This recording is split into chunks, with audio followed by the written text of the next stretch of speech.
Okay, everyone, welcome to our Thursday night session. This is session number 5 in our series on Thursday nights, working towards a Academy of Entrepreneurs and Associates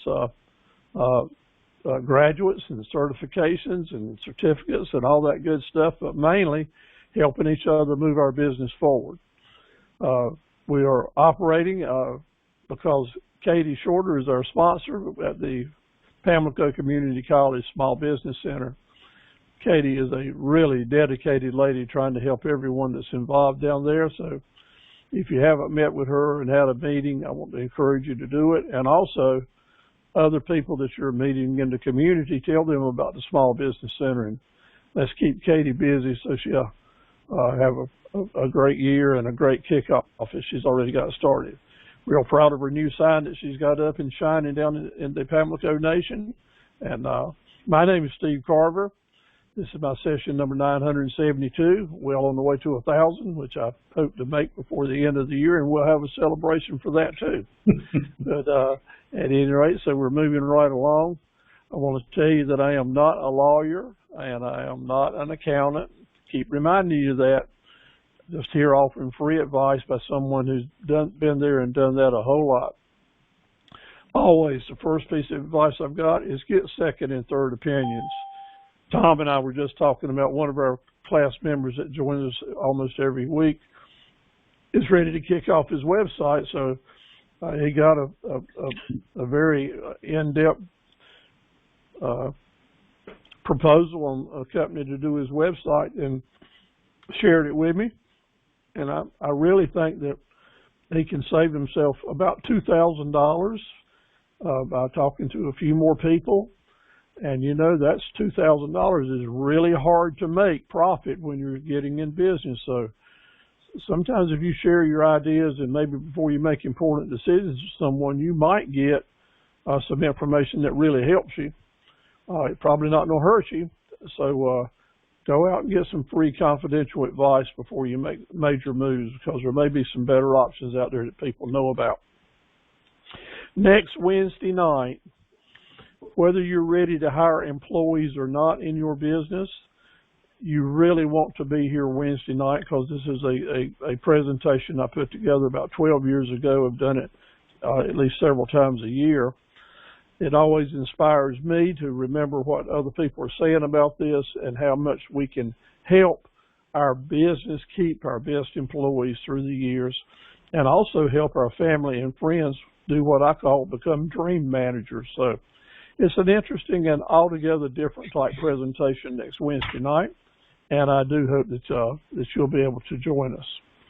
And then next Thursday night, we're moving into our last two sessions. And these last two sessions are required to become an associate of the Academy and get the one of the certificates that we offer through the Academy.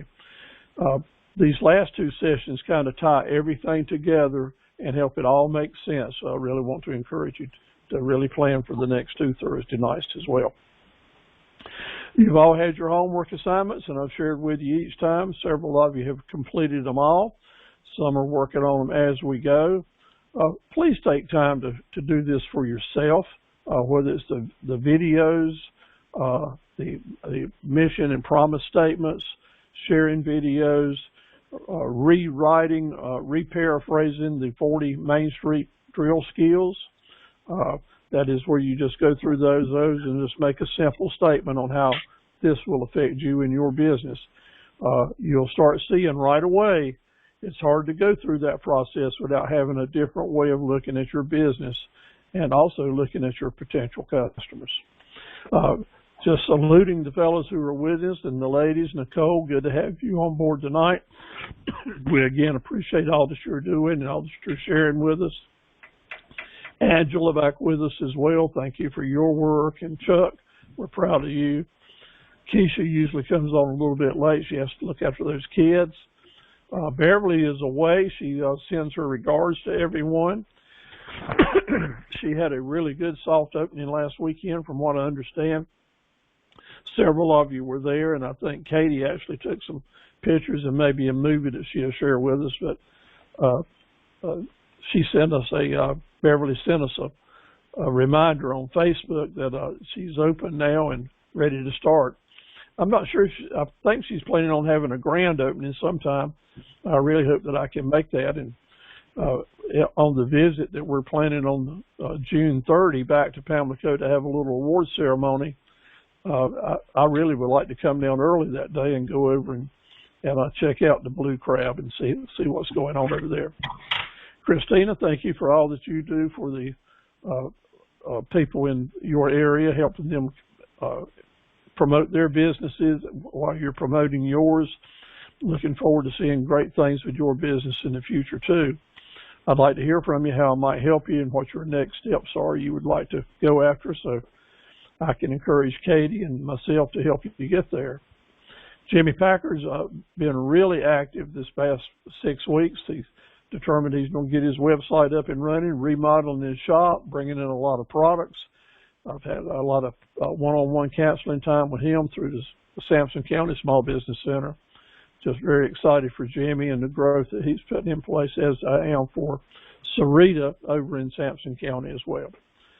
Both of them will probably join us tonight with Rayford Wells, who's getting his truck business up and running. Tom, ready to start doing websites, so it's time to let's get us, as you were saying earlier, get that cash flow rolling, get some customers in, and actually start building a site. So here I'm going to say it. If you need a website and you don't have one yet, we've got somebody right on board with us tonight that's ready to help you get up and running. So, Tom, I want to give you my endorsement. I want you to keep searching for the best platform so you can do the most good for folks. Just looking forward to watching your business grow and looking forward to sending you lots of clients, okay? If you're not on this board, Lena, when you get your business up and running and decide what you want to do, we want some pictures of you and tell us about your business so we can advertise for you as well. So it's just a pleasure to have all of you with us.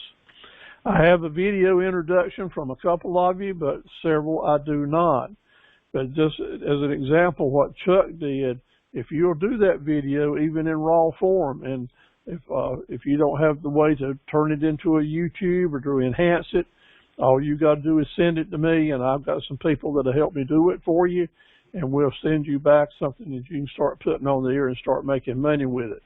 So no more procrastinating on that. There's no excuse that you can't take your phone out or have someone hold your phone and start doing your introduction about your business and where you want to go with it. And let's get some good videos out there to encourage people to send money to you. Our topic tonight is cash flowing, funding, financing, borrowing money, all the things that's related to keeping a small business going. And it don't go without cash flow. We can't just keep pouring our savings into it or spending our food budget into a business. At some point in time, we have to generate, we have to generate income to keep the business going and to look after our financial interests. So where can we find the money to start a new business is a question that most seminars open up with and what people got on their mind. And where can we find that helping hand, those helping hands that we need to pull our business up and to get it running to help us find those revenues? Well, I want to show you exactly where you're going to find not only one helping hand, but two really great helping hands to help pull you forward, and they're at the end of your own arm. So you can hold them up here now just like I'm doing right now, and you're looking at the two best helping hands that you'll ever have right there. You can cut it any way you want to, but that's just going to be the absolute truth because these are the two hands you can always count on. It's my job as your coach to encourage you to keep those hands out in front of you. One, going after relationships with other people in business, and two, is putting tools in these hands to help you grow your business and achieve your objectives. Not trying to be short or funny or a smart buck. I'm just saying that we have to take our own initiatives. In entrepreneurship, there's no getting away from that. We cannot just sit around and wait for someone else to move the ball or open the door for us. There is another helping hand though, and we said it a lot, and I'm gonna keep saying it. It's amazing that the free service that's available to you at your small business center, wherever you are. A couple of you are not in the Pamlico region, and if you want some extra help, free services, not only from folks like me, but professionals right in the office that you can go sit down, have an appointment with, and talk about and get good ideas. If you're not using your small business center, then you're shooting yourself in the foot, actually, by not taking advantage. Each one of us have to deal with a different hand. I was so fortunate in that we grew up kind of poor, but we grew up working. My dad always had a job. My mother didn't work at that point in time, right after World War II. That's just not what people did. But eventually things have changed and such as that. But my dad was able to borrow money from my grandmother and got a business started. And I didn't know about all that. When I was 12 years old, I just knew I needed to go to work. If I wanted to eat supper and have a place to stay at night, that was kind of the way Elvis ran his household. So I was dealt a hand of leadership, of teaching, of opportunity, went into the service after high school and came back to a business that was already established. It was a little thing and it struggled every month to pay the bills, but at least there was a base. And so I was able to take that base with good training and teaching and good luck and a lot of good customers and grew into something that lasted and lasted and lasted. But after I sold it and lost my employees, started working on my own, man, I really came to understand how tough it is just to start something on your own without the base that I had to win. So I think that 15 years ago, I actually became a lot better entrepreneur because I had the understanding of what each and every one of you guys are going through right now, because I've been going through that for the last 15 years and growing my businesses and starting new businesses on your own without having 6 or 7 managers to do things for you in the meantime. There's a lot of difference there. Plus, come up with the resources for each thing that you have to do. So some of you have right good hand of cards. Maybe a royal flush like this hand on the board. Some of you may just have one pair. Maybe there's a couple of pair or 3 of a kind somewhere. But whatever the hand we have is, like in cards, we need to play it.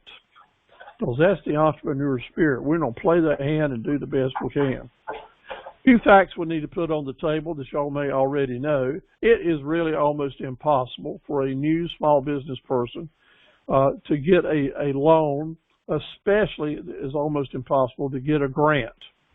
However, I can tell you that Katie was preaching last couple of weeks that there is some grant money out in the world today for new entrepreneur businesses. So talk to her about what it takes to qualify. Usually they got some strings attached here and there. You have to have been in business or maybe you haven't. But get those details from her, because I don't want to tell you there are no grants when I know that she had a program in play a couple of weeks ago that maybe there are some. But when we go to the bank or a lending institution, they're going to have a certain amount of criteria that we have to make. And probably what you're going to hear is there are some promising new businesses that we will consider financing. So special considerations for promising new businesses. So what does it take to become what I call promising at the bank? One, you got to have a pretty good credit history of yourself. Be credit worthy. That is, you have an established history of borrowing and paying back money. Well, a lot of us, that if you're really old or really young, that situation is kind of gone. If you're so young, you hadn't had a chance to do credit business, or maybe you're so old right now, that's a bad way to say it. Maybe you're at a point in your life that you've paid off all your debt, so you don't have any credit that you're making regular payoffs on, but you're ready to get started again. Those are precarious situations in the credit world. So we have to identify with that and establish credit some way. If you don't start something and borrow money on something, the lender wants to know that you have put your money in this, at least what you can, a down payment, before they want to put their money in it. They call that putting skin in the game. And I understand that. So you want to start a business, the lender wants you to make a big down payment, but maybe you don't have any money to make a down payment, so that puts you out right there. Next, you can get some favorable consideration and become promising if you have collateral. Now, collateral is something that you offer the lender to hold or have a lien on, so in case the money that he's giving you don't get paid back, he'll have something he can cash in on, like the lien on your car or the mortgage on your house, or maybe a CD someone will let you use to serve as collateral on a loan. That's an important thing too, but you know, especially with young folks, it's hard to come up with any collateral that you don't already owe money on. So that's what I know that we are all dealing with. So I'm not going to waste your time tonight talking about things that are just so far out in left field for 99% of us, there's no reason to talk about it. I do want to say that you need to have a wide vision before you borrow money. You want to have a business plan, not necessarily for the borrower to see, even though they want to see it. But that business plan is going to help you feel better off about investing your time and money and effort and reputation to get started. That's just all there is to it. You probably want to make sure that you know that whether you're incorporated or not, if you borrow money as a new business person, you're going to be on the line. You don't have to sign what's called a personal guarantee, so that if the company doesn't pay the money back, then the lender is going to come to you individually to be responsible for that money. Personal guarantee. We need to, as we said in our earlier drill skills, A, B, C, D, always be connecting the dots, especially when we talk about making financial decisions. Because the risk that you're taking, if you don't pay this money back, if you borrow money, is that possibly the lender will take all your dreams and all your property and such as that, and they'll end up with everything you have, and you'll end up with nothing. So debt and going into business on a new business adventure is risky business. There are risks involved. As we said every time when I use the word risk, so we want to see what our risk management tools are. So if you're at the crossroad of making a decision whether to borrow money and you're qualified for it, it's a good idea to talk with someone with experience and talk about what those risks are in real terms. Not in book learning terms, but in street smart terms, and the different ways that you can protect you, your business, and look after the risk that you're taking with risk management tools. Now, if it's still a go and we still got a green light and we're going to go right into this turning point and go for it, then what I want to say is, let's have that business plan. Let's have that marketing plan. And I think each and every one of y'all, from your previous attendance, are seeing the value of a good marketing plan at this point. Show that marketing plan and show that business plan and work through it with Katie at the Small Business Center before you ever carry and show that to a bank or a lending officer. You're always welcome to send it to me for review and comment. I'll always tell you exactly what I think, whether it's good news or bad news, because you want someone to look at your proposal from some other perspective than from your eyes, so that you can get a good feel for how a third party might consider that. So let's have a little fun here. Is trying to get some extra money got you down? Have you got a country song you're singing like, hey, I need to get me some startup money blues, or I'm just down, I got to have some money, got to do something, I can hear it playing right now? Well, shucks.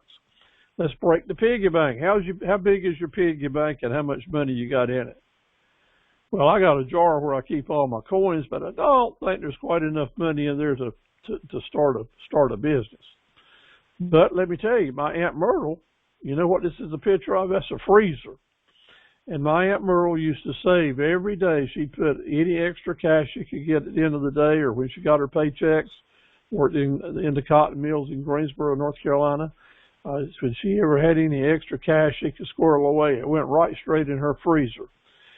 She was a child of the Depression and just didn't believe in putting money in the bank.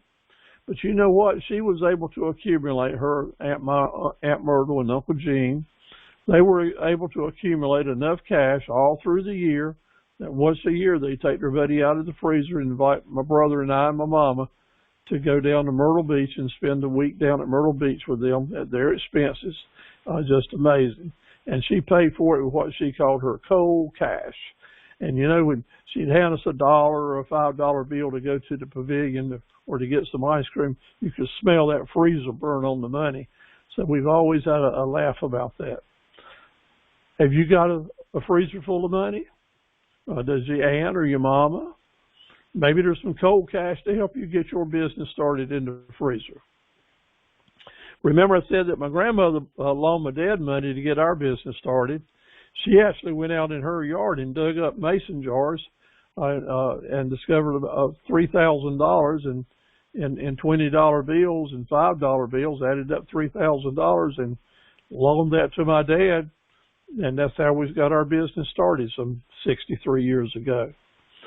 A lot of folks still bury their money and put it in weird places. And there may be some money around where one of your loved one has or that you've got that you can use it to get your business started. But this is a scene down in the Pamlico that you see right often, and that's an old boat sitting around. It's really all over the countryside.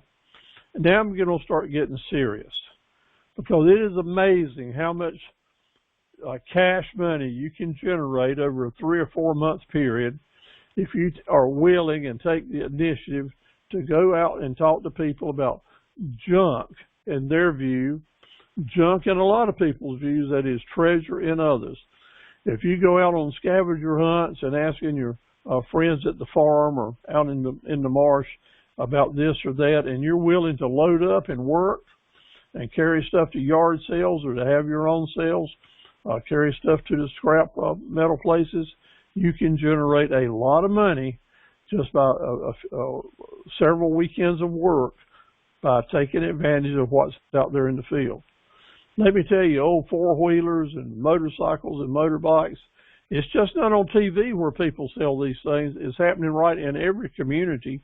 So I know that you probably don't want your front yard to look like a junkyard, but there are ways that you can find to liquidate and turn what other people may give to you into cash money.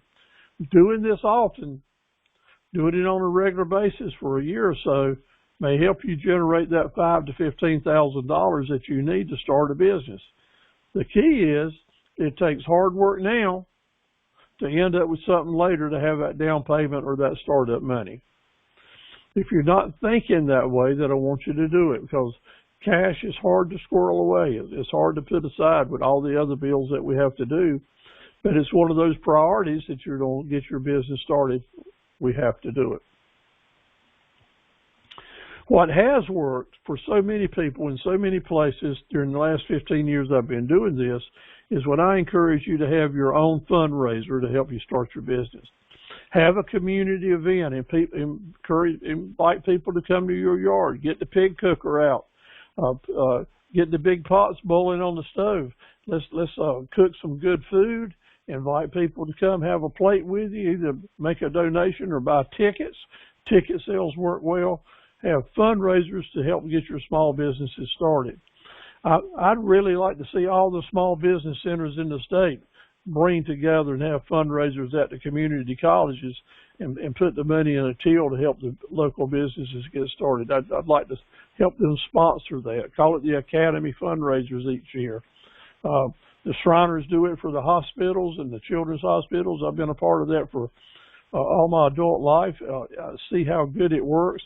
And by golly, I think every community ought to have a fundraiser to help small businesses get started as well. But people are doing it individually. Spaghetti dinners are usually the most profitable to make happen. Fried chicken place. This is from an actual event that we had over in Bertie County some 15 years ago. These folks were getting a shop started and needed to raise $6,000. And you know what they did? They, three ladies, and went to a local church where they were members of and said, let's have a combination. We'll have a fundraiser for the church and to help us get our business started at the same time. The church got active in it, supported the deal, and all their friends did. Ended up, they got their $6,000, and the church made $6,000 as well by having one plate sale event where they do that. You see, when you get folks active in it and you bring in other groups to help you do it, then you'll find sponsors that will furnish the chicken for you. You'll find sponsors that have furnished all the paper products. You'll find sponsors that will have a silent auction for you with cakes and desserts and things like that. You've all been to these type of events. You can do it for small businesses as well as you can for anything else. And then people tell me, well, Steve, I don't want to compete with the Boy Scouts or the church or the Girl Scouts or someone that's having a problem health-wise and they're having the fundraisers. Let me tell you, that's crazy. Every weekend, you know in your families, I know in if you go out to eat, you're going to spend at least $8 to $12 per person to go out and have something to eat. And I know in my mind that at a fundraiser that you're cooking yourself and serving on free paper products, you take in $8 to $12 for a plate, all of it but about $2 will end up being profit. The key is getting people active and involved. So I've encouraged people to join in with the Boy or Girl Scout troop or the FFA group or the church group or the Legion or the VFW group. In other words, have a combination type thing, because the more people you can involve in the fundraiser, the better off it is for you as it is for them. There's a secret to having a successful fundraiser as it relates to a small business, though. And I like to say that is you need a plan. So about 25 years ago, I put this plan together and called it the dozen doers. A dozen like 12, doers like people that are doing something. Because here's it is. If you can find a group of people willing to help you put on a fundraiser, you automatically start creating a group of raving fan customers. People become interested in you and your business, because lots of times you can talk about your business here and there, but really to get somebody interested in it, it's kind of tough to do. But I know that you have at least 10 or 12 friends somewhere. And if you don't, you surely need to go out and find them, because this is going to be really hard for you to have a successful business unless you got some friends in the neighborhood, because your enemies aren't going to do business with you. Let's have some friends helping us. So we encourage folks to do that. So we come up with a dozen doers and we make a list and we give 12 people a certain job to do. I don't want you to have one of these jobs. I want just you to kind of oversee. But we'll find a slot for everybody to do something, put them to work, go out in the communities, print some tickets, sell the tickets. Plan about 90 days ahead. If you're thinking about doing this, you're going to need 30 good days of planning. Find your people, get your tickets printed, and then you're going to need 60 days of actually making it happen. And that gives everybody plenty of time to go out and sell tickets, to find sponsors, to come up with an auctioneer, to come up with items that people will volunteer to put up for the auction. And let me tell you, by the time you're ready to rock and roll, you can have a really significant event. I've personally helped people do cancer care and other type of issues, fundraisers through the years with this very plan. Used it time and time again, and I share it with anyone that wants to use it. You're welcome to share it with anyone that wants to use it. But I've seen so often a well-planned deal with at least 12 doers helping you get started with a 60-day time span. It is very real to think in terms of raising $20,000 after expenses. It can easily be done. That's whether you do it on your own or with a group of people, but a good dozen doers group selling 600 tickets or that kind of goal can raise some real significant money, especially if you hold an event on the night that you're going to kind of cap it off. That's where people come with a little entertainment, have a silent auction or even a live auction with items. It's really fun and it's really successful. So I've seen a lot of people raise a lot of money this way to help their families and their businesses survive. So just keep that in mind. I want to welcome other people that's just come on board. Kayla, glad to have you on board tonight. And I look forward maybe to speaking with you after we finish here. We have an open mic chat. If you will, type in on the chat board your last name and where you're at, your hometown, your email address. And all of you, notice your chat board, if you would. I've asked you to answer some questions over there. This is kind of a prelude to our test just to see if you're kind of on board and using that chat like you ought to. I'd like to also welcome Sarita Sampson that we mentioned earlier. Sarita's doing a great job getting her business up and running. And Sarita will be actually creating and printing our certificates for us that we'll be distributing for those of you that qualify a little later on. So thank you for being with us tonight, Sarita. I want to talk about borrowing money from the family and your friends. This isn't talked about a lot, but you know what? The fact is, that's where a lot of us will actually find the money to get our businesses started. Because it is difficult, and it is something maybe we don't want to do, to go to a lending institution. But our family and friends may be a place that we can find someone that will help us get started. But I also got that other word up there, fools, F-O-O-L-S, because I want to spend some time to make sure that borrowing money from our family and friends doesn't end up with someone that felt like they feel like a fool. No, we don't want to go there. So talk about that a little bit now. It's okay to borrow money from your family and friends if you do it the right way. It's a good thing to do it the right way because that brings people that you love interested into your business, and they become raving fan customers and will encourage other people to do business with you as well, especially if they've made a personal investment in your business. So keep in mind that I'm not discouraging that at all. My business wouldn't be here today if my dad hadn't borrowed money from his mama, from my grandmother. So when you do that, just borrow enough money that you need to launch your business. There may be more there than you need. Just borrow what you need at this point in time. Let it stay there without you being responsible for it. Do what you have to do to get started, like building your website or putting in your first investment of stock, or having an event to kind of kick off your event, to pay your initial startup fees or to get your building in shape for what you got to do. You need to buy a computer. You need a printer and a couple of monitors, maybe a cell phone. Possibly you need a new vehicle or a trailer. So maybe there's some expenses that you just can't cover with the money you saved. And so, yeah, talk to your family or your friends that maybe have some money they can loan you about that. But the key here is, I want it to be like a business. This isn't like you were when we were children and we go up and say, Aunt Sally, can I borrow $5? I need to go down here and do something. And she'd say, well, sure, come on over here. I'll loan it to you. So she'd hand you $5. And both of you knew from day one you didn't plan to pay that back.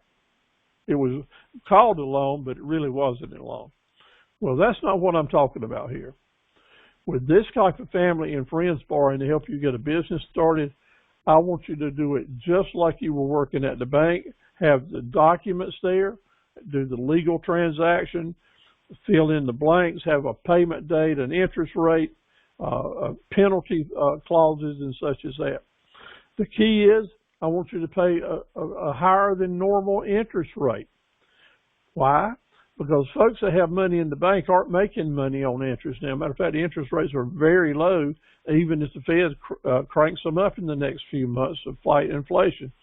Still, I want you to feel good about borrowing money from family and friends because you're paying them a good interest rate. If you've got a good business plan and you're going to borrow this money, it should bring back in a good interest rate. As a matter of fact, the money that you have already put into your business, the investments that you've made, you're going to get to pay yourself back interest on that money at some point in time as well. And then we're going to talk about the promissory note.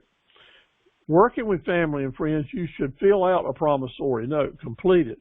That is a document that's been around a long time, and we're going to spend some time on it. You want to have that document legalized So there's no doubt about when payments are due and how much they're going to be. If you need to put up some collateral to protect your family and friends' interests or to be more business-like, that's the right thing to do too here.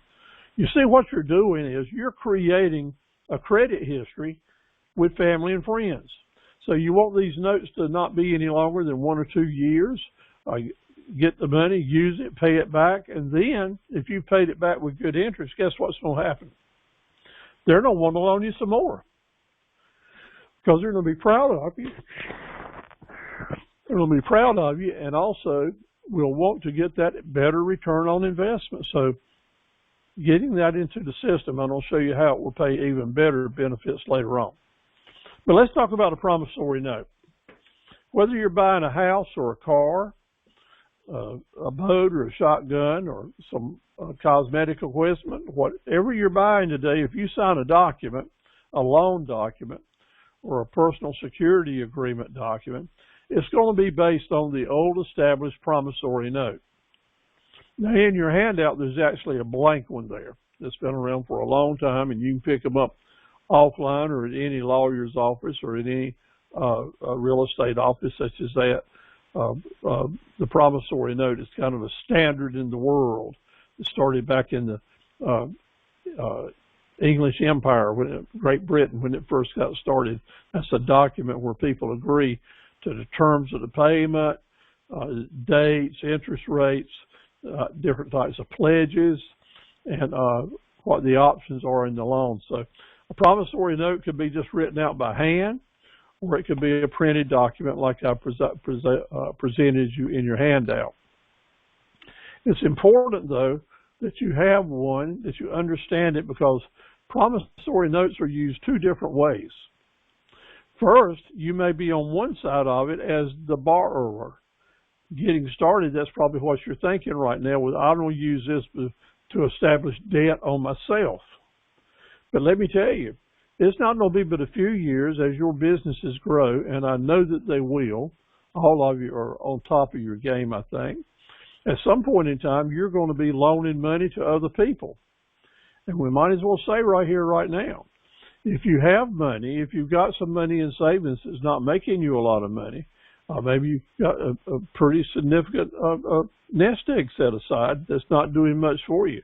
There's nothing at all wrong with you loaning money to entrepreneurs to get their business started. So I say that to angel investors all the time. Why not help some other entrepreneurs get started? But, see, that would be the family and friends are angel investors. Make sure you've got it documented and you hold them to the fire, because you're in this to make money. They're in this to make money, and everybody ought to be able to get along. So at some point in time, you're getting started now, so you don't be using the promissory note to borrow money. But I know that in a few years, you'll be using the promissory note to loan money to people or to finance some part of your business that you're doing for them. So pay attention to the note. Know that it's available to you. It's just not available to lawyers or people at the bank. Promissory notes are used by everyone that's in business some way or another. But the note, that piece of paper, we talk about it. It is a legal document. And everything's just fine as long as people are paying their bills the way they're supposed to, making their payments on it. But life is life, and sometimes things go south. And that promissory note, the words written on it are going to become very important for the lender who's trying to get money back that the debtor didn't pay. Or it's very important for the debtor when the lender, for some reason or another, is trying to get greedy and trying to get more out of them than they agreed to. So how do you protect both interests? How do you make sure that both interests are safe in this, that no one's taking advantage of it? Well, the document was legal when both parties signed it, when they put their signatures on it and shook hands, and a dollar bill was passed or $1 worth of value that can be proven. It became a legal document then. But that legal document is really thin and can really be blown and torn apart when one person's trying to pull the strings of a judge or a jury. So what can you do to make your document more legal? And maybe you kind of heard of these things on the fringes, but now I'm talking about serious business now. A legal document is one that has got signatures on it. What makes it more legal is to have someone witness the signatures. Yeah. Have someone sign that they witnessed those signatures. I knew who this was, and I knew who that was, and I witnessed them signing it. Does a witness have to see both parties do it at the same time? They do not. Matter of fact, you can have one person witness a document being signed by one party in California, and you can send that document over to North Carolina for the person over here to sign it. They can sign it and have a North Carolina witness. Just fine. But what makes it more legal than that is to have them notarized. And Keisha, for example, who's one of our clients, class members, she is a notary. What does a notary do? They say that I know the people that are signing this document. I know who they are. They've proven their identity to me, and I'm satisfied that the name on that document is the person that was standing here in front of me that I notarized their signature. The notary is not saying that I understand what the document says. The notary is not saying this is a good deal or a bad deal. The notary is not saying, hey, I know these people are really great people. No, it's none of that. All the notary does is to testify to the identity of the signatures and nothing else. That's so when someone gets up in court and says, I didn't sign that, somebody else signed it. The notary signature on there means that they found out for sure what your identity was, and you're not going to be able to squirm out of a debt because you say you didn't sign it and somebody forged your signature. So there you go. But you know, some people with some slick lawyers or really good liars or really who want to take pros at taking advantage of other people, they would come up with an argument that, hey, that notary, just as crooked as they could be, they were there getting paid by this other party. I really didn't sign that. That notary was lying about this or that. Well, that's a serious allegation, but sometimes it's made. So what can you do to make this document even more legal than just having it notarized? Kind of the final step, and that is to take that notarized witness document to the clerk of court, to the register of deeds at the local courthouse, at the courthouse where this business is being transacted, and have it registered as a public document. That's right. When you do that, you're saying to the world that I have this debt, I have this lien that was made to me on June 2nd, 2022, and here is the public record of it. Got the signatures, the amount that's owed, what we've got to lien on, describe the property, and it becomes a legal document. So why is that important? The date that the document was signed is certainly important, but it has no weight at all as far as you're able to substantiate the fact that your lien should be acted on by a judge or a jury. It's the date that the document was filed at the courthouse that becomes important. So let's say that someone we'll just use an easy example, someone has a pickup truck and they want to borrow some money on it. So they go to one person and borrow $1,000. And they give them a loan, a note, a promissory note. But they didn't let them sign the title. See, with a vehicle that has a title, there's a provision there. You can put your lien right on that title. But someone said, no, you don't need to sign a lien. Let's just do a promissory note. So they had a note on the person, but the person driving the car still had a clean title. Well, that person went around to 5 or 6 friends that they have and borrowed $1,000 from each one of them. So he ended up collecting about $8,000 on this old pickup truck. That's maybe worth $1,000. And then they don't pay anyone back. So all 8 of these people are up at the magistrate's office at the courthouse trying to collect their $1,000. And the person says this or that. and all I'm on $1,000. And the judge says, well, you know, we have confiscated the excuse me. We have confiscated the vehicle and we're ready to sell it. And we sold it at public auction and it bought $900. Well, I said, okay, at least I'll get back $900 of my $1,000. I'll be okay. I didn't know about these other people.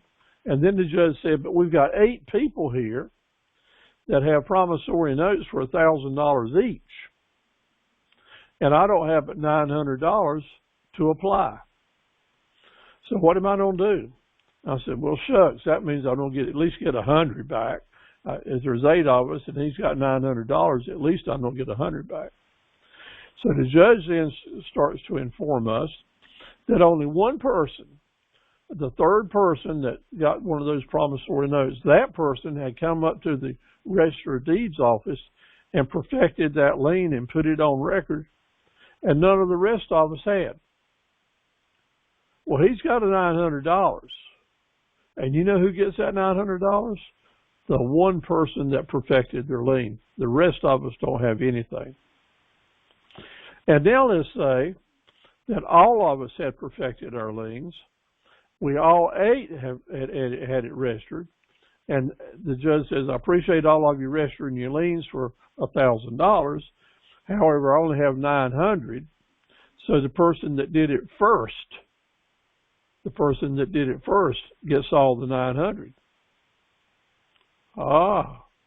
The only way that I would have gotten any of that $900 if all 8 people had a promissory note for $100 and had signed it, and the judge would have satisfied those $100 notes one at a time all the way through, and everyone gets $100 that way. But that's very seldom the way it works. When you have a loan, either something you owe or something that someone owes you, you want to make sure that the document is written right, legal, and it's at the Register of Deeds office and it's made to be perfected in the lien and becomes a public record.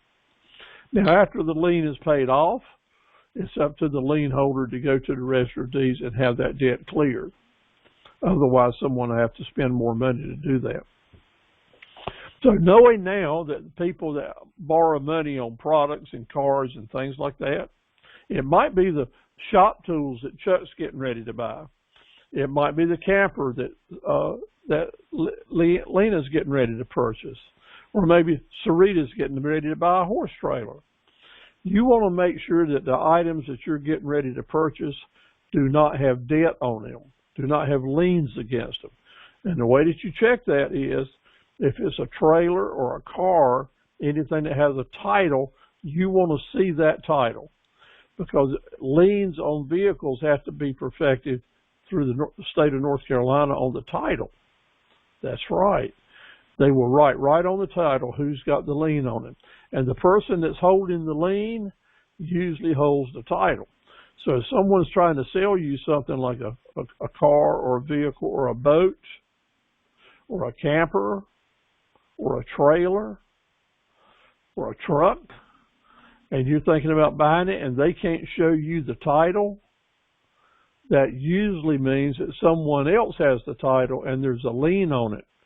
And no matter what they say, no matter who it is, don't you buy something that's supposed to have a clear title to it unless you see and are able to hold a clear title. Because folks will lie through their teeth and have memories that are convenient to let you know why they don't have a title, when the bottom line reason they don't have a title is that whoever holds that title is owed some money, and they're going to hold that title until they get paid. And you know what?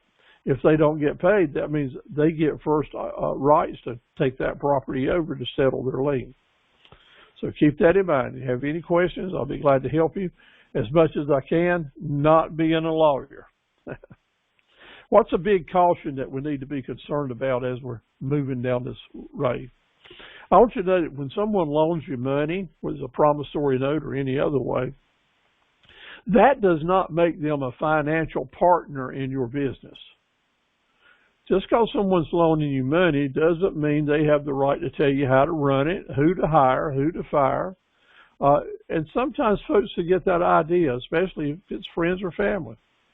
That's why that promissory note is a good time for you to say, now, here's my obligation to you, is to run my business in such a way that I make these payments on time, and if I don't, here's the remedies that you've got. But that doesn't give the person loaning you money the right to run your business. If you're taking on a partner, then that means they're taking on the responsibilities with you. Loaning you money is not taking on the responsibilities with you. It is simply putting another burden, responsibility on you, but one that they don't share in. So keep that in mind. There is a major difference in a partner and an investor. So loaning money, we need to cover these bases just so we know it. There's several places that you might go find money on a traditional loan. Remember, before you even approach these places, you're going to need to have a plan. Not necessarily a complicated business plan, but you're going to need to know where you're headed with your business. A good introduction, because you got to sell yourself before you can sell the business. You don't have to talk about have you already made investments in the business and kind of be able to prove it.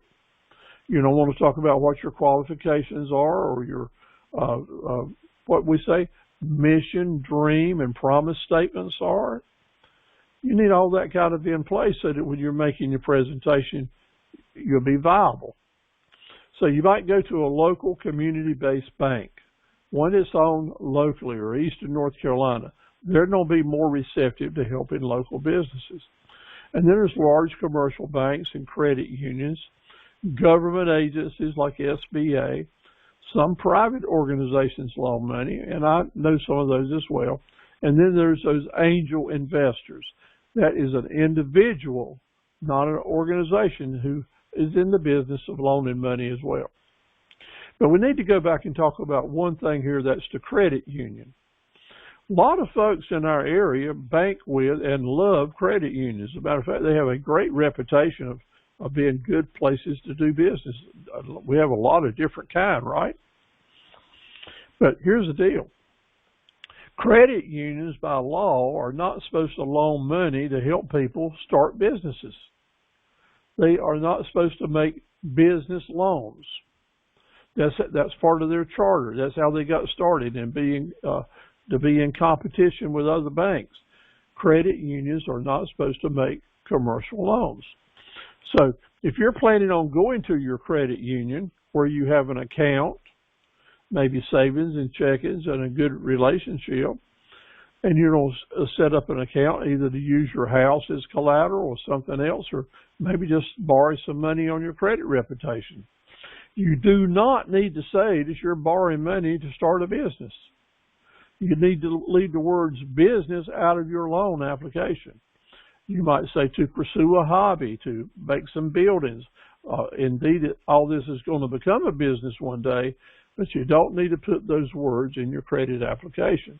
In other words, you're borrowing the money as an individual, and you really are. You really are, because it's going to be, after you get that money, you don't have the choice about whether to buy a new house or start a new business with it, but you get the money first before you spill the beans about what your final plans are. Angel investors are going to be something we got to talk about now, because that is our family and friends. That is folks in the community who have some money to loan. Where are angel investors easiest found? They're usually on the board of directors of the local banks. The board of directors. You ever heard of them? Well, every bank has a board of directors. These are the people who have the largest deposits in the bank, and they get to come in and help kind of give advice and oversee what's going on at the local bank. The banking industry loves to appoint board of directors so they can feed them and wine them and dine them several times a year and let them be on their loan committees and things like that for a little bit of money, because by catering to these people with deep pockets, it helps them build their deposits in their bank. People get to put their money in the bank, make the same amount of interest as they would at another bank, but in addition to that, get to enjoy some nice dinners and information about business and meet a lot of important people. Kind of important to folks with a lot of resources. But these people lots of times are the farmers and the ministers and the businessmen, the people who are retired in the area. They're local folks that you probably know, go to church with, or you know someone that knows. How do you find out who are the board of directors in a bank? Every bank's got a website, and every bank lists their board of directors because it's public information. You can find out very easily by doing some searching on the internet. Why do I mention this? Because if someone is a board of directors on the bank, there's a good chance that they will have money that they're loaning to individual businesses as well as angel investors. Because no matter how much money they got, they like to make money on it. And the banks don't pay a lot of money interest-wise these days. So those people have that.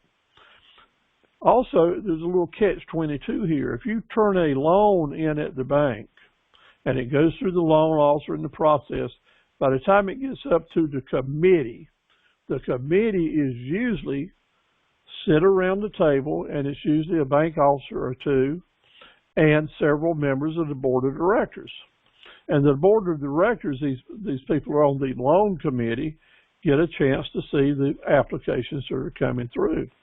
And if a director kind of likes the application coming through, they might have the wherewithal to say, I kind of like that. I might want to loan that money to those people myself on the side. Never say a word in the bank, but get the word to you that maybe they can loan the money to you directly instead of you getting it from the bank.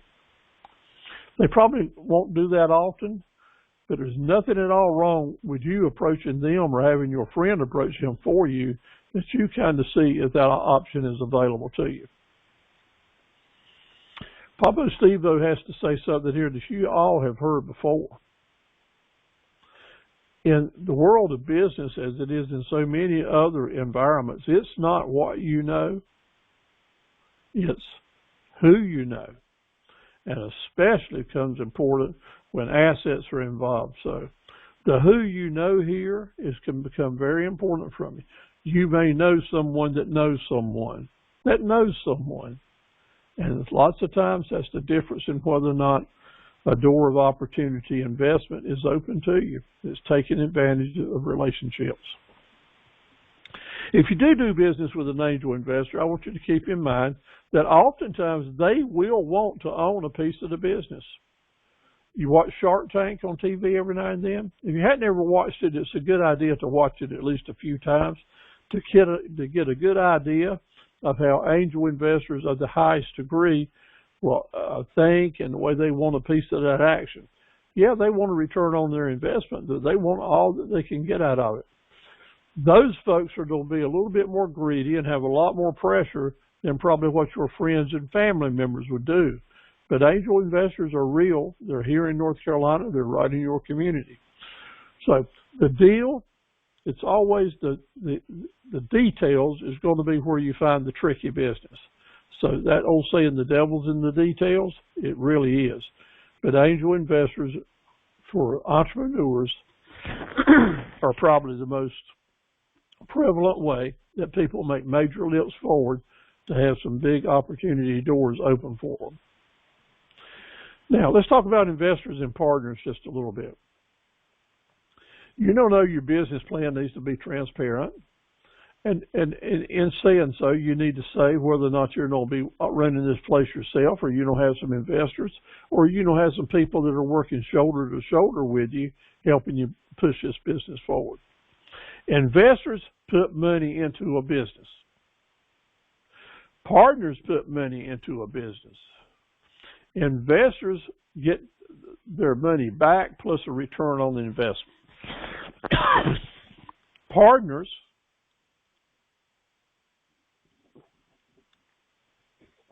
Partners get to put their shoulder to the wheel, help you push the cart, take the same risk you do, and if there's good returns, they get their money back plus return on investment, or they don't get their money back. Investors pretty much know they're going to get their money back because they got collateral and they're supposed to be paid first. Partners don't know if they're going to get their money back because they're going to get paid last, but they have the most to gain if things go well. But there's two different words, and one don't mean you got another. Always keep in mind that if you're thinking about bringing on investors or partners, you need to think about doing that. I want you to hold on to 51% of your stock. 51 is a very, very important number. 50%, nowhere close to 51.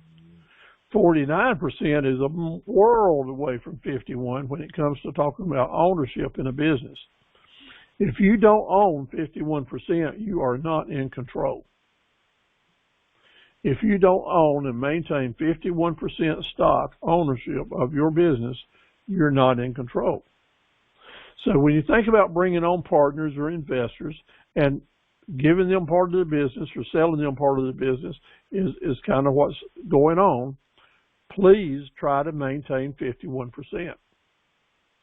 Let's say you bring up 3 partners in and you give each one of them, or each one of them has 20% of the business.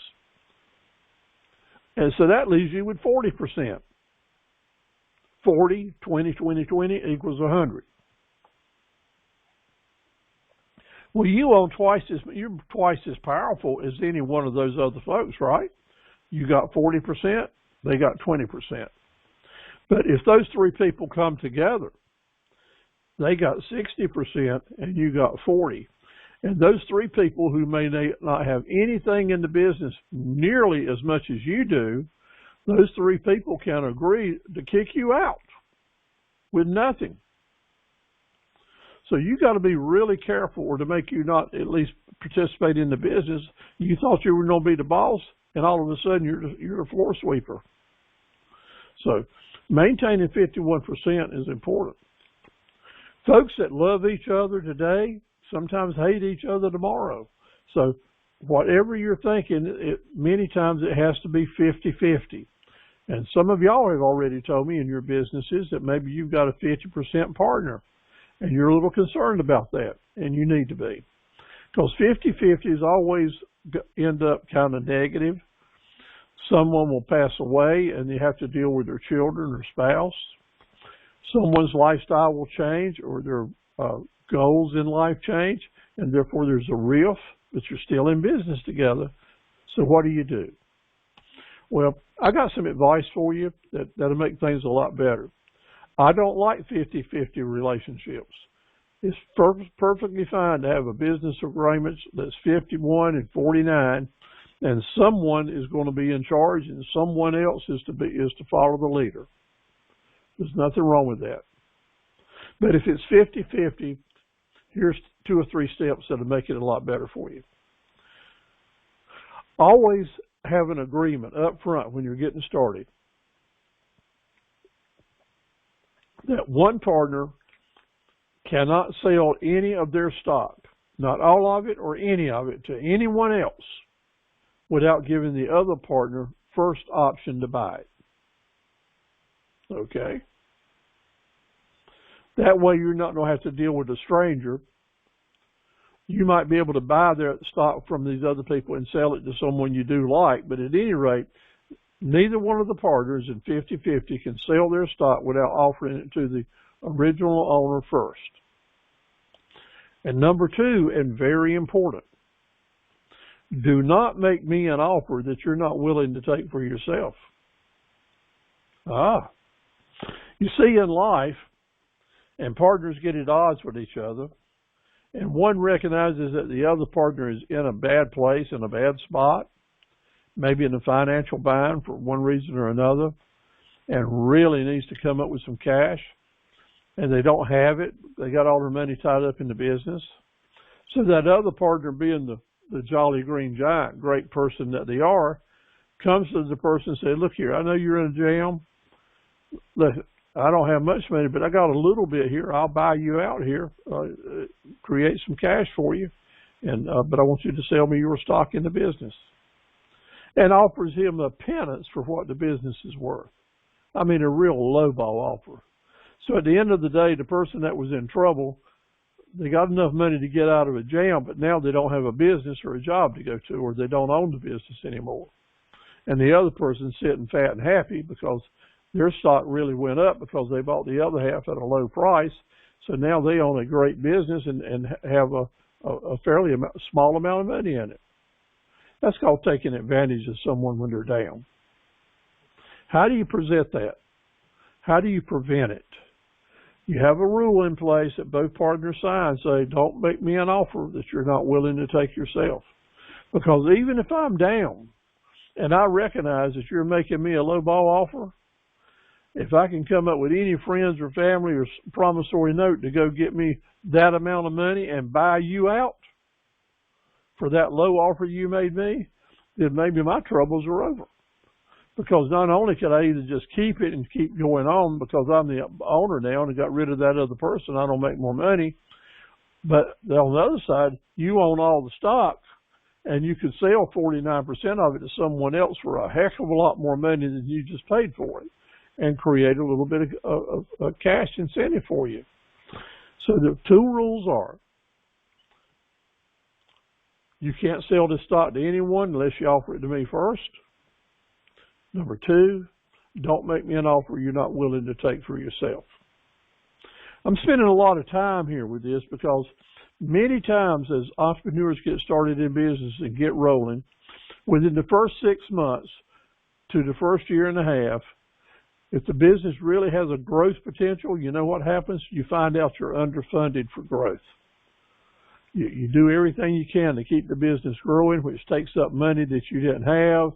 You try to create this, borrow from Peter and pay Paul.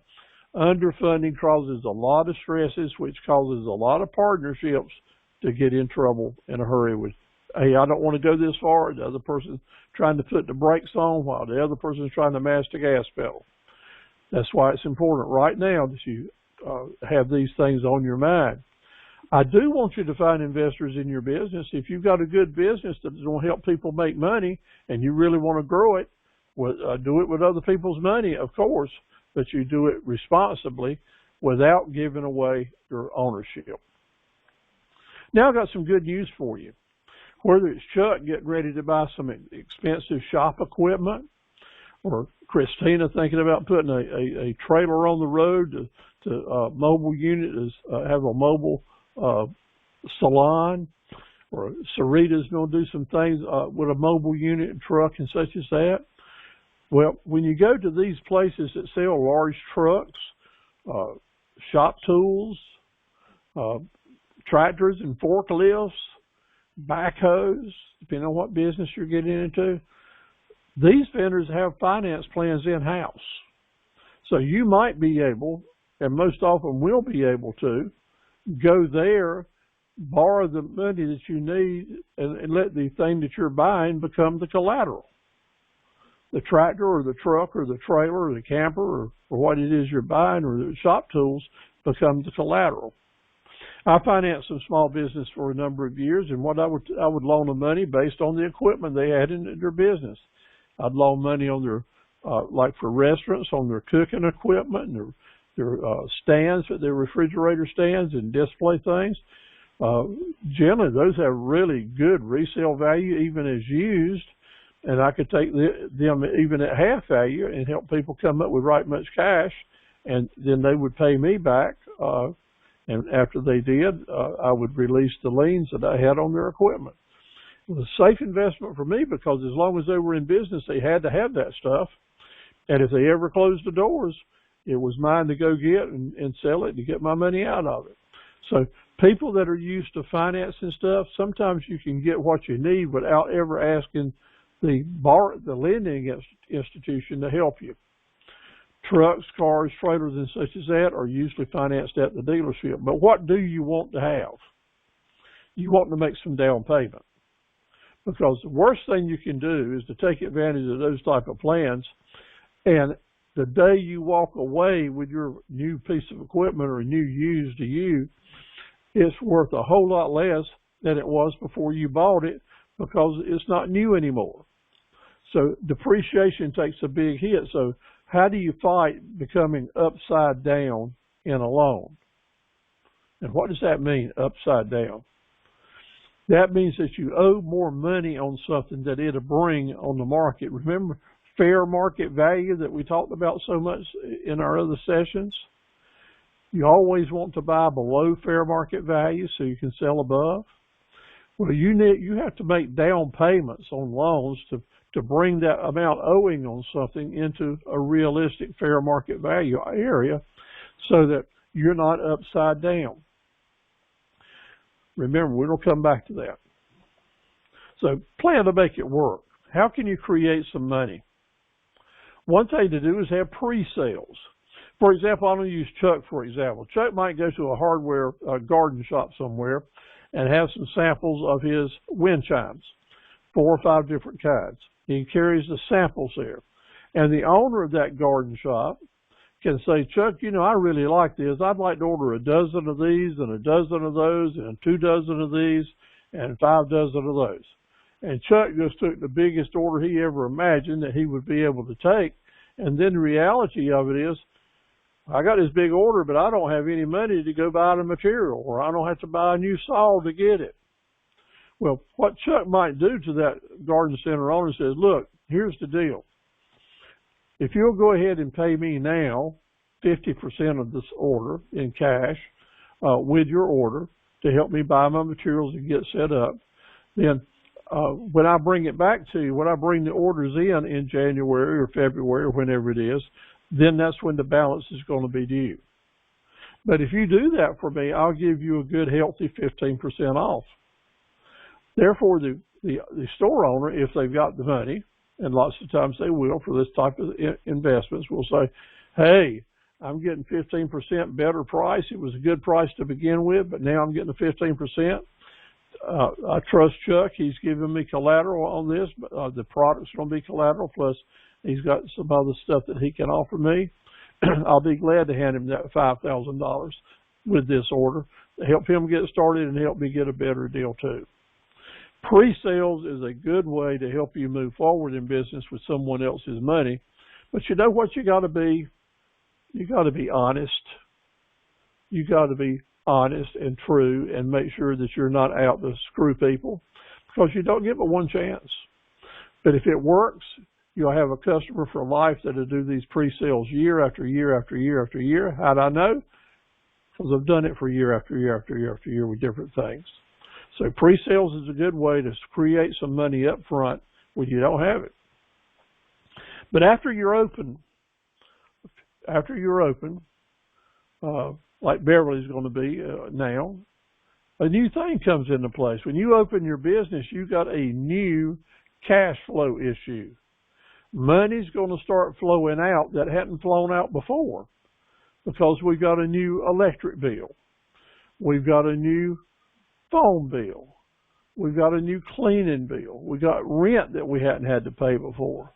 And always going to be some repairs to do. Plus, I've got people that's on the clock.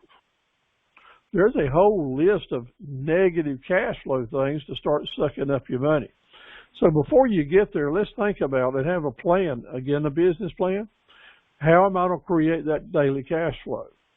What profit centers am I going to have to help me move forward? I'm growing this business. How can I grow it best to keep cash flow going? And what am I going to do to fight crises? So I'll mention right now with Tom on board. Tom's going to be in the website business. He's going to help other people have websites and do this and do that to do a lot of things. But I got to say to him as an entrepreneur, Tom, if you're spending your time building websites, then build one for yourself. Find a product. Find something that you can have a product to sell that people will buy on a regular basis, an annual basis. In other words, there's nothing wrong with a webmaster owning their own website that is an entrepreneur selling point. So we all have different things that we can do, but the key is when you reach financial independence is when you don't have all your eggs in one basket. Find the additional profit centers in your business, Kayla and Nicole. Let's see how many profit centers you can bring in. And I'd like to encourage you to have at least 5. And I'll share those with you. So Many of you have not sent to me a simple list of the 5 to 10 profit centers you have to have in your business. And that's all I'm asking for. Just list down 1, 2, 3, 4, 5. And until you do, I know that you're not serious about getting your business plan together, or you're not listening to what we're trying to teach you here, that if you're just doing 1 or 2 things, you got to change that. You must indeed not put all your eggs in one basket if you want long-term security. So think about those profit centers and start writing them down. All right? Let's talk about 7 honest paths to have cash. 1, eliminate bottlenecks in your cash flow. If you're having trouble collecting your money, figure out why. If you're not getting advance deposits, figure out why. If you aren't taking credit card payments, it's time to change because you're not a banker.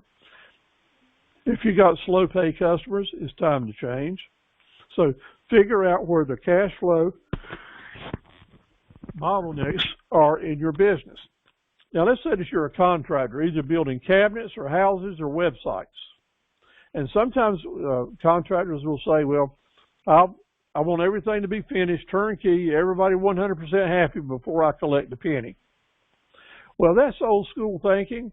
It's really great if you can deal with people like that, but it's kind of new school financial issues now. If someone's asking you to take a certain amount of your time and devote to their interest now and not pay you for that time you're investing now for several months, guess what? They're using your time and money.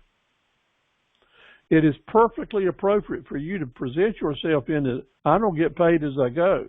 Maybe you'll get a bigger piece of the pie at completion or a retainer, but you want to get paid as you go because your bills are coming in as you go.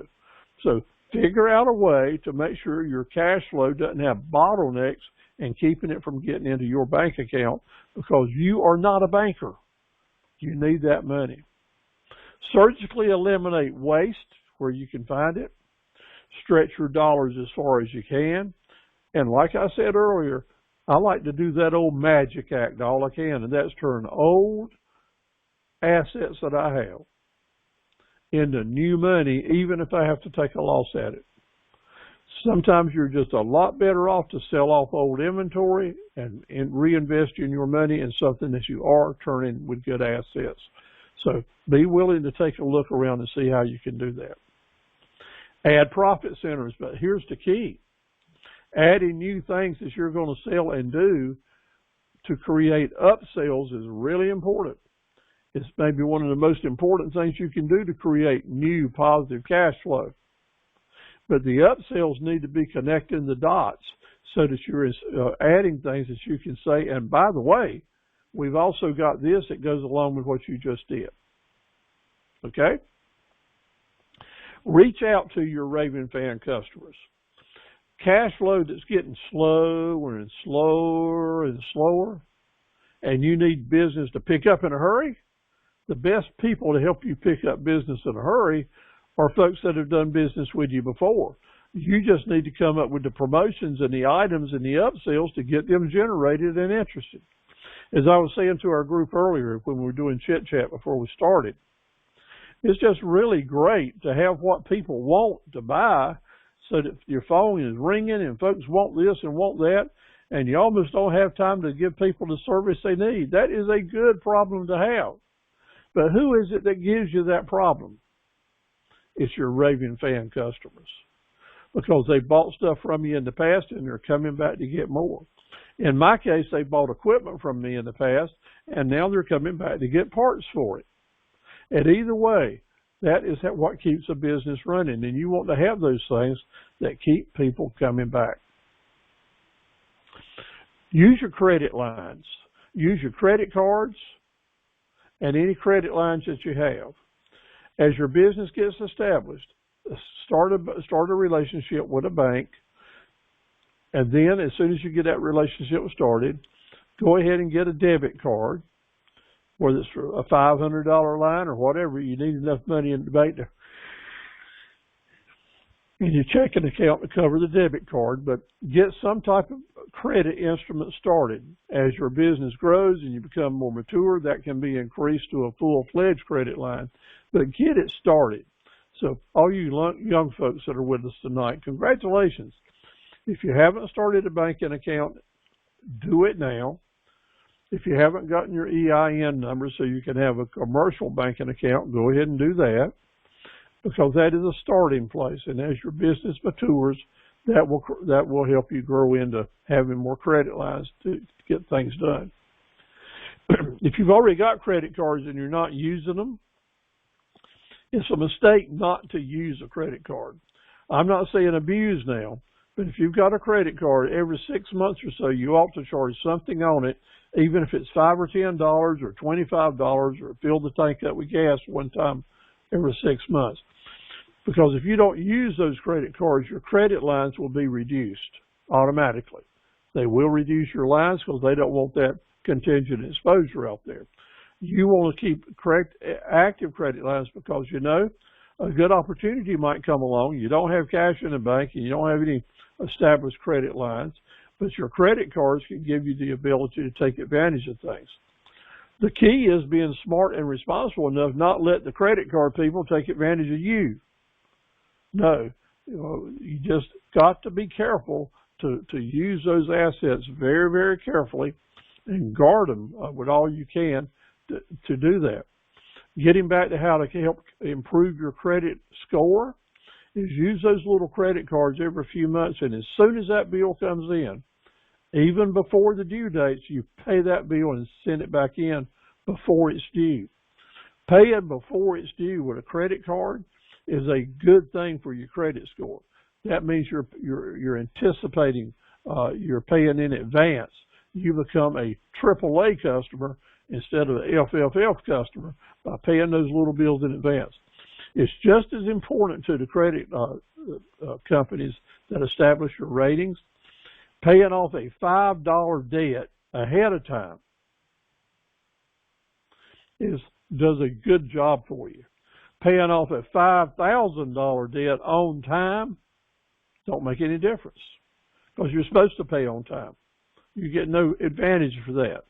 Now, you get a disadvantage if you're late, but paying in advance, even a smallest little bill, shows that you're a customer that pays in advance, no matter what that amount is. So keep that in mind. If you've got several credit cards, use them a little bit alone to make sure you can hold on to those accounts, because one day they may come in very handy for you. Before you go to the local bank with a loan application, grease the tracks. Remember I said it's who you know and not what you know lots of times? So if you know you're going to end up going to a bank for a loan application, I want you to find out a board of director, vice president, local loan officer, and have a conversation with someone that will be your advocate when that loan application gets to the bank. Because let me give you the scenario. You walk in and give your application to a loan officer who is usually the youngest employee at the bank, has no real business experience, and everyone at the bank is looking at them as someone that basically just shuffles files to take loan applications up to the board of directors where decisions are made.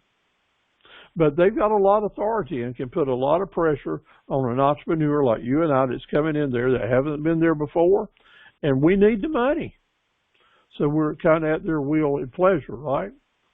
So you're treated nice. They will generally always talk to you nice, ask you questions, and you will generally get this response. I don't, we'll perfect this. I've got a few more questions. I'll send it up to the committee and see what they say, and I'll let you know. Well, a few weeks later, you hadn't heard from us, so you go back in to check out and say, you know, the committee didn't get to your application yet, but I don't see if I can get it at the top of the stack, and I'll let you know. Next time you go in, well, we saw this, and they got a few more questions they want to do. We'd like to see some more financials. How about bringing us this information and that information in? I'll let you know. Let me tell you, my friends, you're going to get that. We'll let you know. We'll get a smile, and you're almost never going to get a no, we can't help you. It's always bring us more information. You almost never see a frown on the face. You'll almost never have them to say, yes, we're going to do it. You know why? Because that's the way it is. Local banks don't want to disappoint anyone. They just want to string you along. Maybe you'll open up an account with them. Maybe you'll do this. But still, that don't mean you're going to get a loan as a small business owner. Let me give you another scenario. Let's say that you've had a chat with the vice president or the president of the bank or one of the board of directors, and you roll past, what your plan is, and kind of convince them because you've got a good introduction, you practice what you're doing, and with that individual, the president, the VP, or the board, you basically just said, I sure hope you can give me some favorable consideration on this idea. Would you see what you could do for me? And they're always going to say, well, sure, I'll be glad to speak to someone. And you know what? They do, because they're kind of politicians in the community. So you've done that. Now you walk into the bank and you see the loan officer for the first time, same fellow that you had seen the other time. You give them that application, and because that someone has whispered in their ear, so-and-so's going to come in here in a few days, and they got a little business plan I think we just might be able to help them with. How about taking a look at it? Well, those few words make all the difference in the world to a brand new little loan officer. So you come in this time and, hey, how you doing? So glad to see you. Let me see that business plan. You know where? You know what? He can't do anything different with it except put it at the top of the stack. And put it in at the top of the stack means when it comes to the board meeting, it's the first one considered and gets the most consideration. And because maybe someone else on that board had already been greased, or track had been greased, maybe they'll take an interest in it, and you just might get some favorable consideration for two reasons.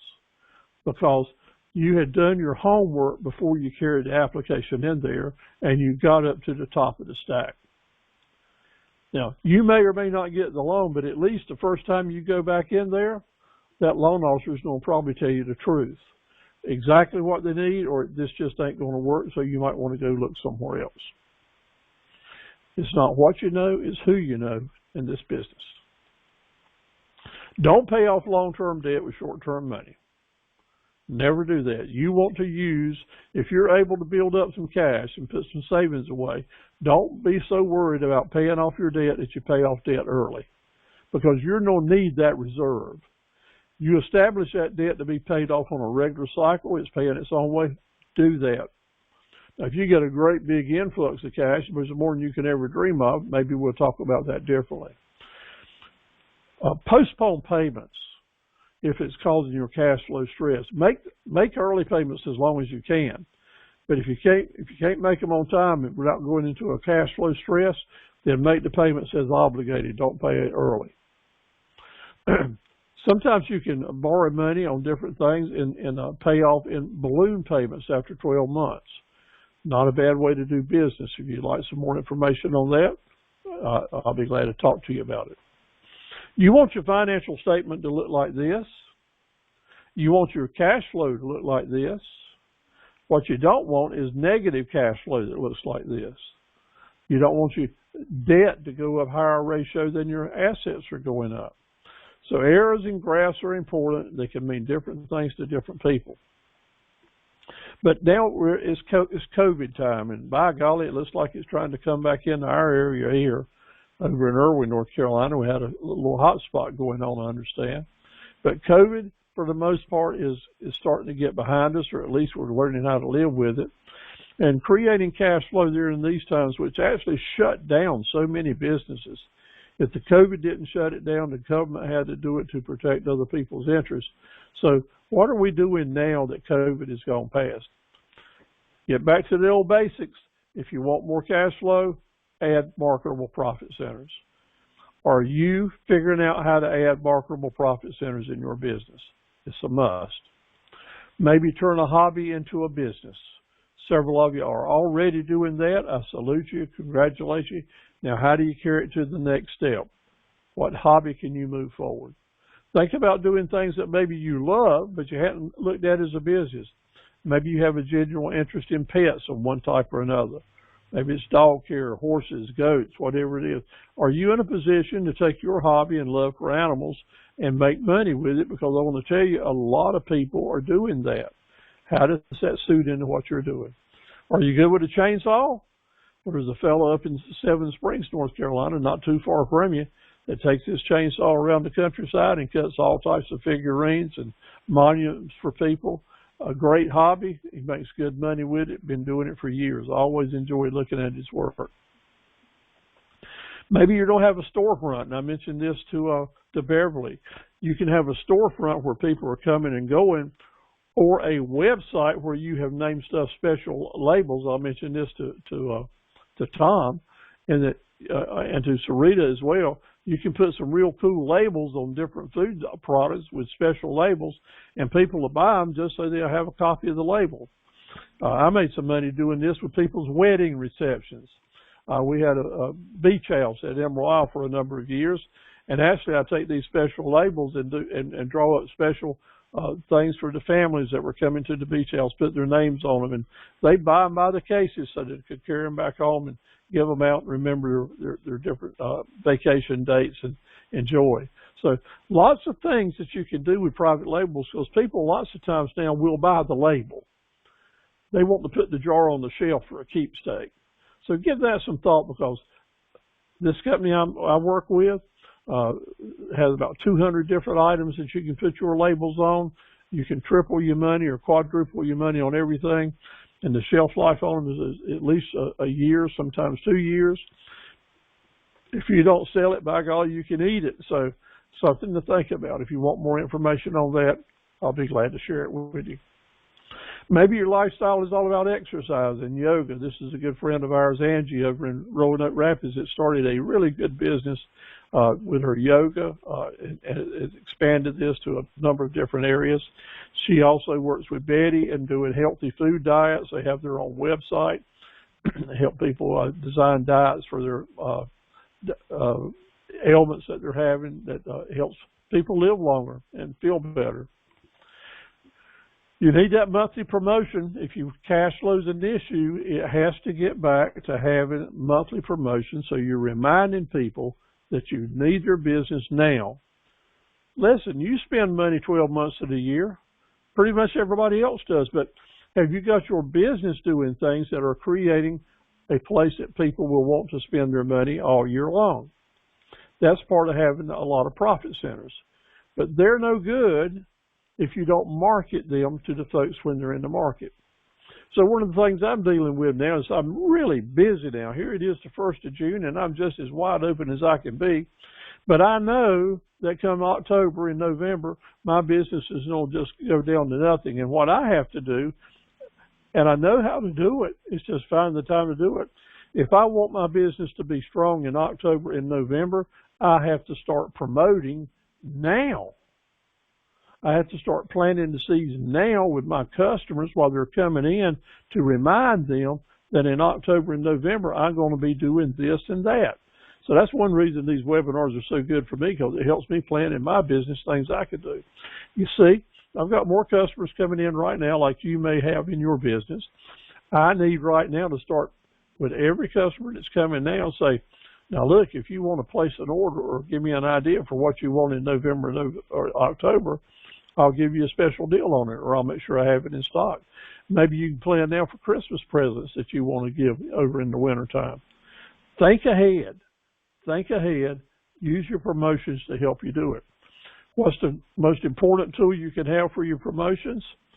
Your database with all those email addresses on it. See, everything ends up coming back connecting the dots, doesn't it? It does it every time for you and for me.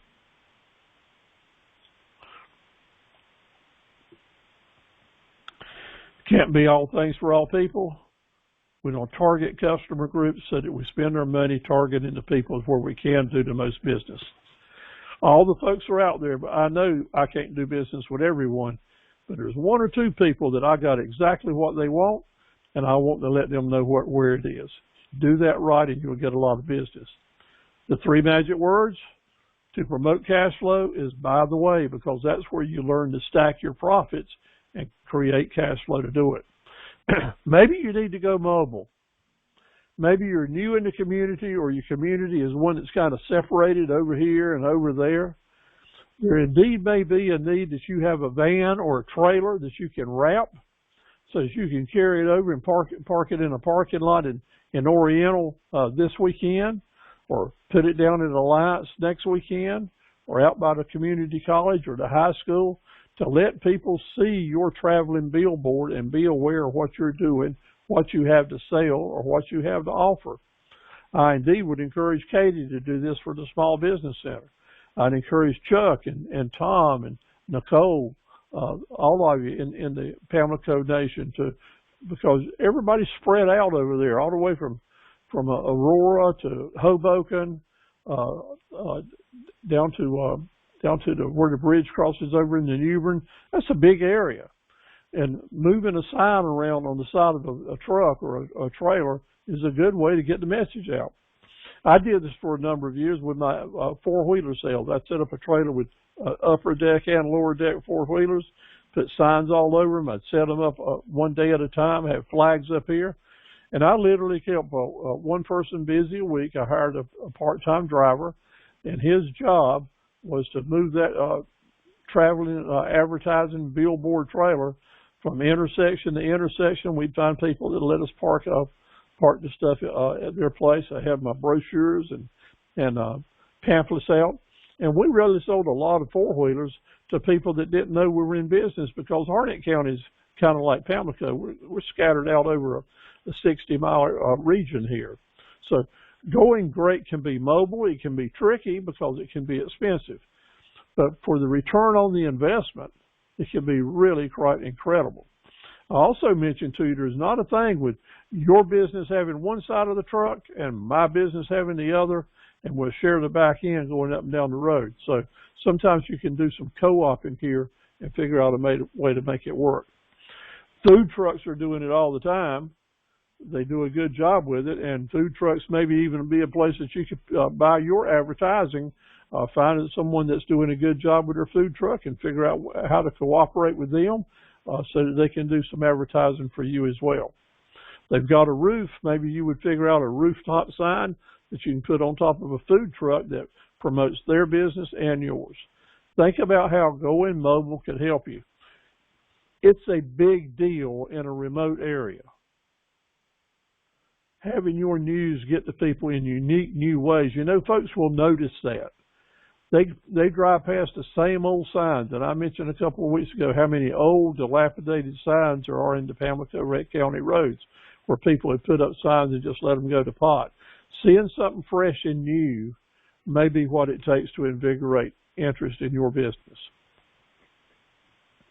That's a lovely sight, isn't it? Plane coming in for a landing. Let's bring this thing in for a landing. Start today. If you need help, call Katie at the Small Business Center. If you're not in the Pamlico Nation, let me know where you are, and I'll tell you where the closest Small Business Center is to you. Never think that things are just fine. Maybe it seems that way, but you got to stay on your toes. Search for new selling opportunities. I'm so busy selling old stuff now, I'm not thinking about new. That's wrong, because this is going to play out like a wave that you're riding. It's going to crest, and you need to get on another wave just like I do. Let's fight distractions and set priorities and maintain high standards. Being the best person that you can be, letting your light shine for everyone, will show them what a great guy you are, a great lady you are, and they'll want to do business with you. Believe and trust in yourself. You can do it. You can do it, and I know you can. So let me say, God bless you. Thank you for being with us tonight. It's absolutely been a pleasure. I'm going to turn the speakers back on, and I hope that we'll get everyone to join in and turn the video and the cameras back on. Thank you so much.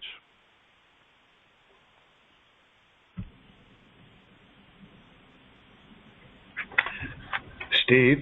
Yes.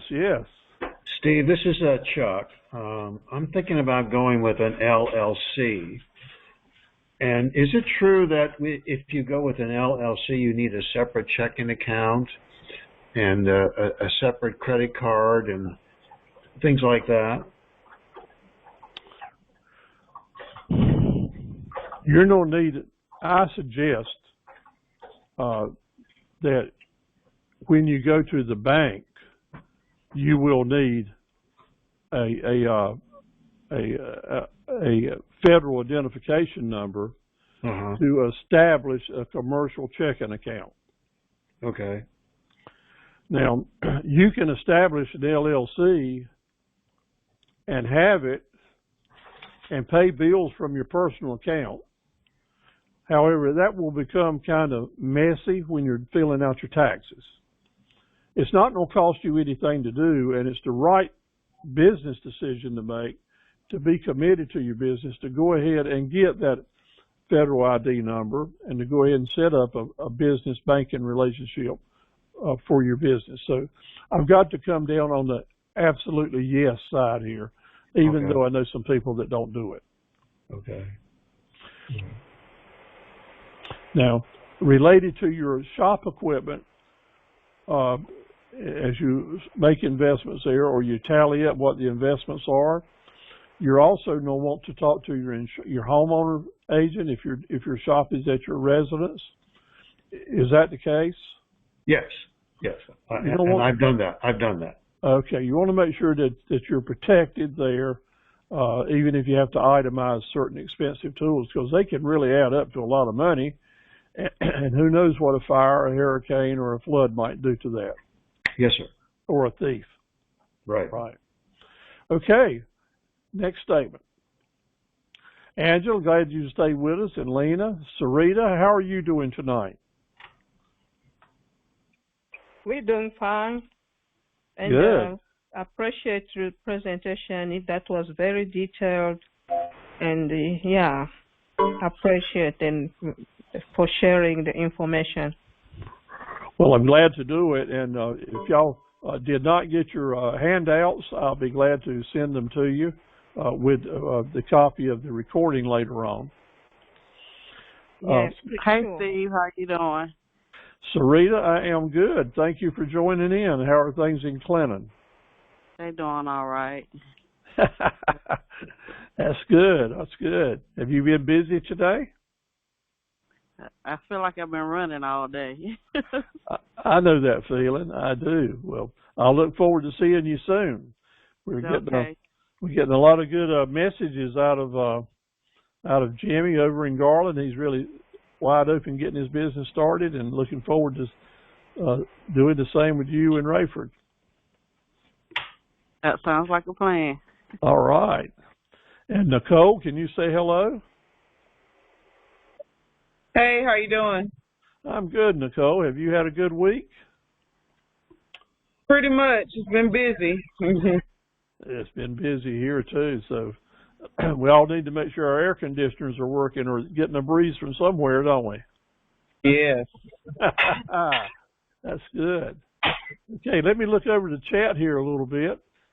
Chuck, let me get back and ask you, when do you think you're going to be ready to start taking some orders and putting up a marketing campaign? I hope to gear up in September. September, all right. That's a good thing. I'm just trying to list all the things I need to do before I do that.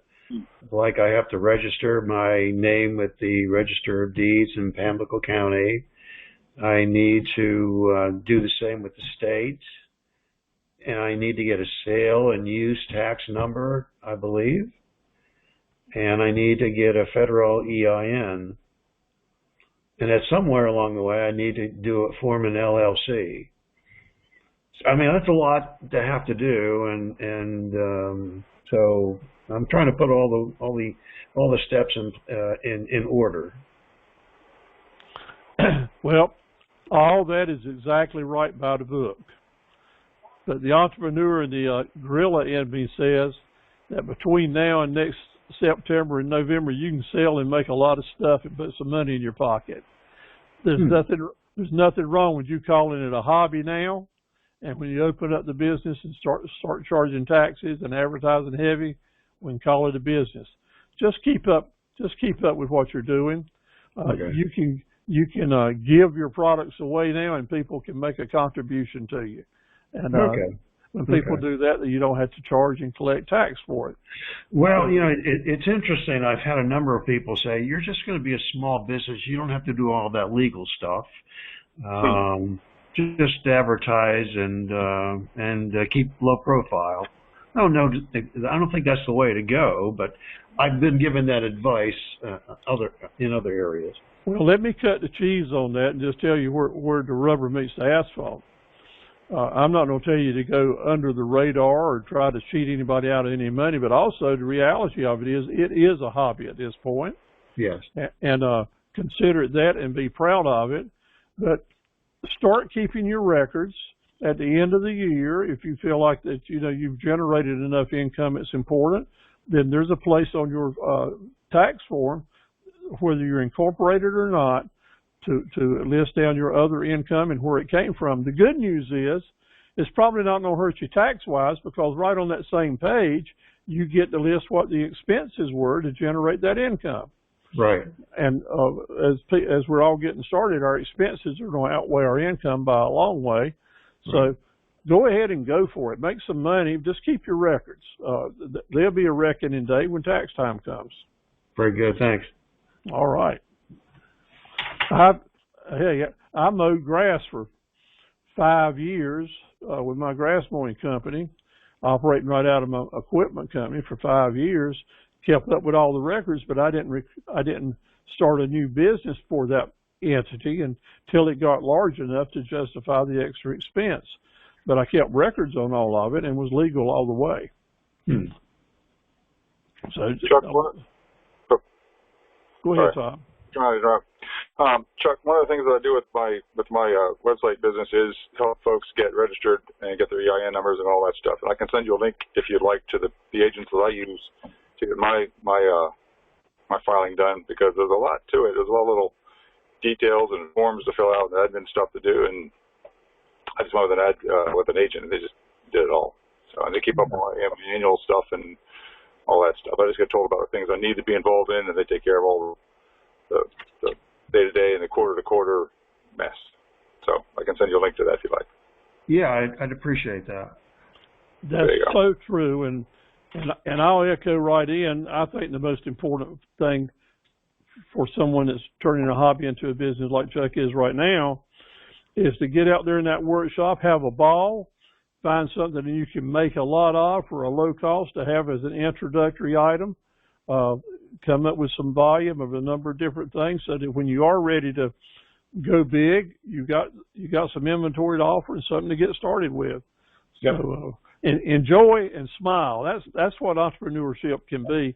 Getting bogged down in all this paperwork is a trip. Yeah. I deal with it all the time. Right. We got to do it, but let's make sure we're doing some things that's fun too. And that nothing's no more fun than selling something and putting money in your pocket. That's for sure. All right. Any other comments? Well, it's been a pleasure working with you tonight. I hope you have a fabulous weekend and stay cool. I wish I was down in Oriental on the water and out on the river, so y'all enjoy it while you can. Maybe you can catch a cool breeze down there. And looking forward to seeing you next Wednesday night. Now, Wednesday night, some of you aren't attending Wednesday nights, and I understand. But next Wednesday night is kind of an important one. It'll be fun, and you'll get some aspects and thinking that you hadn't heard before. And, of course, the next 2 Thursday nights are very important. So thank you all. God bless you. Let's go make some money. Take care. Thank you, Steve. God bless you. Have a nice weekend. You too.